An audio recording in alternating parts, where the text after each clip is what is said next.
Muy buenas a todos, soy Adam Martín. Hoy quiero empezar una nueva serie de tutoriales en un formato ligeramente diferente. Van a ser tutoriales más cortos, donde me voy a intentar centrar en cuestiones muy específicas. En el caso de hoy, lo que vamos a ver es cómo mapear un objeto sin utilizar coordenadas de mapeado específicas. Siempre os recomiendo, cuando vais a texturizar o a crear el material de un objeto, que tenga unas coordenadas de mapeado apropiadas. Pero en algunas ocasiones nos vamos a encontrar con que o bien no tenemos tiempo para hacerlo, o bien el modelo, por ejemplo, como en este caso, pues es un modelo escaneado y entonces extraer de aquí las coordenadas de mapeado puede resultar bastante tedioso y bastante complicado. En estos casos especiales lo que podemos hacer es lo que vamos a ver en el tutorial de hoy, que es una técnica especial para evitarnos tener que generar las coordenadas de mapeado de nuestro objeto. No os recomiendo que lo utilicéis a menos que se trate de un caso muy particular o una emergencia. Si no es así, es mejor que generéis las coordenadas de mapeado de vuestros objetos. Antes de nada, vamos a aplicarle a nuestro objeto una textura y vamos a previsualizarla en el viewport para poder ver qué es lo que pasa cuando aplicamos una textura a un objeto que no tiene coordenadas de mapeado. Como veis, no podemos ver la textura por ningún sitio. Si renderizamos esto, vamos a obtener un color sólido. Si intentamos solucionar esa situación aplicando unas coordenadas de mapeado básicas, como pueden ser, por ejemplo, unas coordenadas planas, unas coordenadas cilíndricas, cualquier tipo de coordenadas de mapeado básicas, nos va a pasar esto que estáis viendo ahora en el viewport, que tenemos distorsión en aquellas partes de la proyección donde las caras están formando prácticamente 90 grados. Entonces veis aquí tenemos una gran distorsión. Normalmente, para evitar este problema, la mayoría de la gente usa una proyección en forma de caja, que es una proyección desde todas direcciones. El problema que tiene esta proyección es esto que vais a ver aparecer en estas zonas del modelo, y es que hay unos bordes muy duros y muy feos donde se juntan las proyecciones de las distintas caras. Vamos a renderizar una pequeña región para que podáis ver a qué me refiero. Aquí lo podéis ver perfectamente. La proyección no es correcta y nos quedan unas zonas muy feas en nuestro modelo. Lo que vamos a intentar ahora es hacer algo parecido a esta proyección cuadrada que nos está haciendo ahora mismo 3D Studio con el box, pero ver si podemos encontrar una manera de que estos bordes, en lugar de ser duros, sean un degradado, para que la mezcla entre la proyección lateral y la proyección frontal no sea dura, sino que se funda una con la otra. ¿Cómo lo vamos a conseguir eso? Vamos a conseguirlo haciendo tres proyecciones independientes. Vamos a crear tres proyecciones planas independientes para cada uno de los ejes de nuestro modelo. Vamos a crear la primera en el eje de coordenadas X. A mí me gusta trabajar con proyecciones que sean completamente cuadradas porque la mayoría de mis texturas son cuadradas y así no voy a tener problemas de distorsión, tileado, etc. Vamos a ajustar también este gizmo para que la parte superior de la textura esté en la parte de arriba de nuestro modelo, rotándolo 90 grados en X. Y ya tenemos una primera proyección, que como veis es una proyección plana que sigue teniendo problemas en algunas zonas de mi modelo. A esta proyección la vamos a llamar, pues vamos a llamarla X, por ejemplo. Cambiamos el nombre, la ponemos en X y le vamos a asignar un canal de mapeado diferente. Va a ser el 2, por ejemplo. Vamos a ponerlo aquí también para que luego nos sirva de guía. Luego ya tenemos un primer mapeado en el eje X en el canal 2. Como veis, al ponerlo en el canal 2 ya no lo estamos viendo en el viewport, porque esta textura está usando un canal diferente. Luego lo vamos a solucionar. Vamos ahora a repetir el proceso, pero en este caso con otro de los ejes, con el eje Y, por ejemplo. También lo vamos a hacer cuadrado.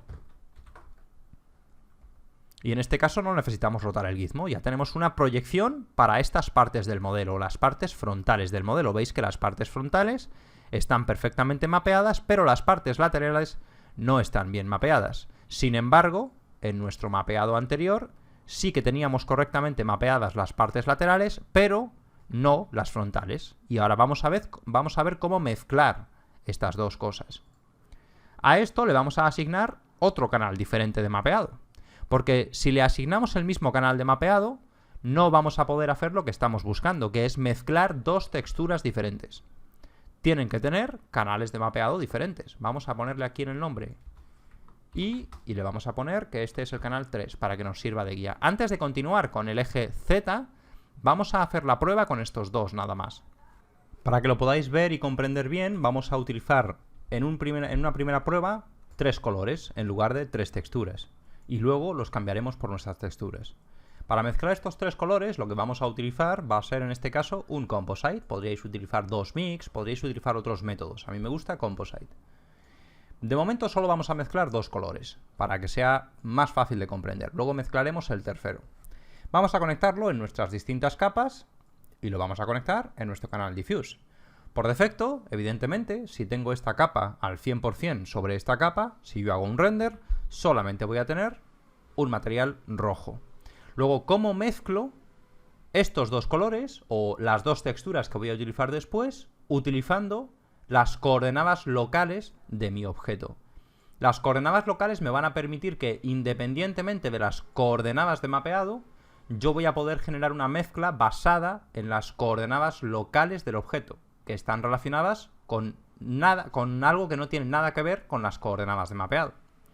Pero ¿cómo puedo hacer eso? Pues necesito un falloff.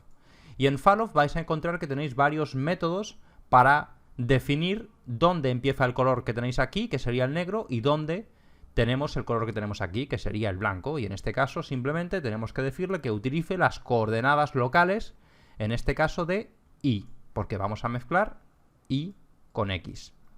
Lo conectamos en la máscara y ahora cuando rendericemos este material, como veis, tenemos una mezcla entre el color rojo y el color verde.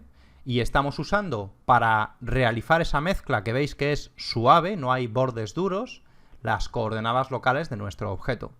Lo primero que tenemos que ver aquí es si realmente están cada uno de ellos en su posición. Y yo me estoy dando cuenta de que el rojo, que es en este caso lo que se corresponde a la proyección en Y, está al revés. Está proyectándose en la proyección en X de mi objeto. Luego lo único que tengo que hacer es invertir este mapa. Y ahora ya tengo las partes rojas en la proyección en Y y las partes verdes en la proyección en X. Sería tan sencillo como sustituir estos 2 colores por 2 texturas. Vamos a usar 2 texturas. Esta va a ser nuestra textura para la proyección en X, esta va a ser nuestra textura para la proyección en Y, y vimos que la proyección en X está utilizando el canal de mapeado 2 y la proyección en Y está utilizando el canal de mapeado 3. Luego simplemente los conectamos y repetimos nuestro render. Y con esto habríamos conseguido unas proyecciones mezcladas utilizando las coordenadas del objeto. Y veis que no tenemos cortes duros en ninguna parte de nuestro objeto. Vamos a acercarnos a estas partes de aquí para que lo podáis ver. Todavía nos faltan las coordenadas Z, ¿de acuerdo? Pero vamos a ver qué es lo que llevamos hasta ahora. ¿Veis? No tenemos el problema que teníamos antes de unas aristas o unas costuras muy marcadas en nuestro objeto. ¿Qué es lo que nos falta? Repetir el proceso para las coordenadas en Z. Simplemente creamos unas nuevas coordenadas de mapeado. En este caso las vamos a llamar Z y van a tener el canal 4. Vamos a ponerle aquí el canal 4. Vamos a hacer también que sean cuadradas, porque así vamos a tener la misma resolución de textura y el mismo aspecto de textura en las 3 proyecciones. Y simplemente, dentro de nuestro material, pues tenemos que añadir una nueva capa, crear una nueva textura con el canal 4 y en este caso utilizar un falloff para las coordenadas en Z. Y lo conectamos a la máscara de nuestra textura en Z. Y vamos a repetir el render desde, por ejemplo, desde una parte superior para ver si lo hemos hecho todo bien. Y como podéis ver, pues tenemos perfectamente mapeado nuestro objeto. Esta metodología tiene muchísimos inconvenientes respecto a generar las coordenadas de mapeado del objeto, ¿de acuerdo? Esto es solamente para casos de emergencia, ya que no vamos a poder utilizar, por ejemplo, vaqueo de texturas, no vamos a poder utilizar mapas de curvatura, no vamos a hacer prácticamente nada. Pero vamos a poder proyectar nuestras texturas desde 3 ejes diferentes, utilizando 3 texturas diferentes y mezclándolos con máscaras generadas a partir de las coordenadas locales de nuestro objeto. Esto es algo que también se usa mucho, por ejemplo, en texturización de terrenos, donde vamos a poder utilizar metodologías similares, por ejemplo, para mapear las partes de arriba, que normalmente tienen hierba, con una textura, las partes de los laterales de la montaña con otra textura, y así sucesivamente. Tal vez veamos en un futuro un tutorial sobre ese tipo de cosas. Por último, vamos a ver qué ocurriría si en lugar de tener una textura con patrones sencillos y que no pasa nada porque se mezcle una con la otra, tenemos una textura con muchos detalles. Puede ser, imaginaros, un texto, puede ser un patrón como por ejemplo, pues esto, unos cuadraditos de un suelo o cualquier cosa. En estos casos no vamos a poder utilizar esta metodología. Vamos a hacer el render y veis aquí tenemos una textura que tiene muchos detalles. Y como podéis ver en el render, pues tenemos justo el problema contrario que teníamos cuando utilizábamos box mapping, que teníamos aristas muy duras. Aquí tenemos todo lo contrario. Tenemos una mezcla muy suave entre las texturas, y eso puede hacer que dependiendo de la textura que estemos utilizando, esto no nos sirva para nada, porque se puede ver como se ve aquí, que es como que se están mezclando una con la otra. Os comento, como siempre, los inconvenientes y las ventajas para que podáis decidir vosotros cuándo os conviene y cuándo no os conviene. Yo ya os he dicho que no os recomiendo esta metodología a menos que sea un caso, por ejemplo, como este, que yo me he descargado este modelo escaneado para hacer mis pruebas de materiales y como no tiene coordenadas de mapeado y no quiero mapear este objeto que es tan feo y que tiene tantos polígonos extraños, pues simplemente uso esta metodología. Pero normalmente, si el modelo es un modelo que hago yo o que tiene una topología un poco más sencilla, lo ideal es que realicéis las coordenadas de mapeado.